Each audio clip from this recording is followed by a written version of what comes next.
Chapter 1: A World of Risk.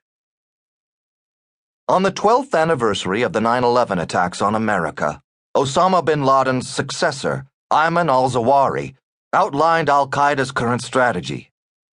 The London Daily Telegraph reported the terrorist commander's message. We should bleed America economically by provoking it to continue in its massive expenditure on its security. For the weak point of America is its economy, which has already begun to stagger due to the military and security expenditure, he said, according to SITE, a jihadist monitoring group. America is not a mythic power, and the Americans, after all, are humans who can be defeated, felled, and punished. Zawahiri urged the Islamic world to abandon the dollar and replace it with the currency of other countries that are not taking part in the aggression against us. He also said that Muslims should refuse to buy goods from America and its allies, as such spending only helped to fund U.S. military action in Muslim lands. This strategy should come as no surprise. It was bin Laden's strategy as well. And despite the U.S. government's declaration after bin Laden's death that al-Qaeda was all but defeated, its threat to our economy continues. Al-Qaeda has been deliberate. As early as 2005, Fuad Hussein, a remarkably well-connected Jordanian journalist, disclosed its strategic timeline. The ultimate goal is the restoration of the caliphate by 2020. But al-Qaeda understands that to accomplish that feat, it must destroy the U.S. economy, attacking America's infrastructure through cyber warfare and other means, and ultimately collapsing the dollar.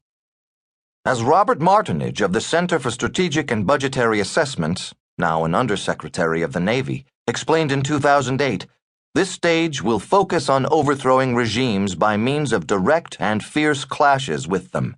And, when the regimes gradually disintegrate, al-Qaeda and the Islamic Jihad trend will grow persistently.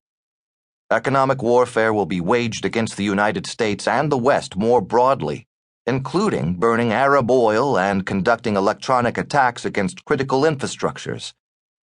Gold is restored as the standard exchange value in international markets, leading to the collapse of the U.S. dollar. The threat of economic warfare is concerning because it is the next step after overthrowing critical Arab regimes, another long-held al-Qaeda goal.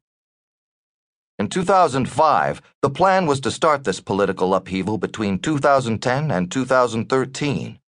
That schedule lines up almost precisely with the Arab Spring, which began in December 2010, toppling governments in Tunisia, Egypt, Libya, and Yemen, and spawning uprisings or protests in Syria, Bahrain, Algeria, Iraq, Jordan, Kuwait, Morocco, and Sudan. The conventional view is that these events were democratic uprisings and a repudiation of al-Qaeda. To the contrary, each of these uprisings has furthered al-Qaeda's goals, and there is clear evidence of al-Qaeda's involvement among the so-called freedom fighters. Make no mistake, the Arab Spring is an important part of al-Qaeda's plan. But it's halfway around the world, and most Americans don't seem to care. The next step, however, suggests cyber attacks on our economy and an attempt to destroy the dollar. Such blows, if successful, would destroy American power and cripple our way of life. Al-Qaeda is not alone in recognizing America's economic vulnerabilities. Russia, China, Iran, North Korea, Venezuela, and a host of other regimes have at one time or another suggested that America could be taken down by economic warfare. We can actually point to cases in which they were willing to test the proposition. In the middle of the afternoon, on April 23, 2013, the Standard & Poor's 500 index mysteriously fell sharply, wiping out $121 billion of value in about 1 minute.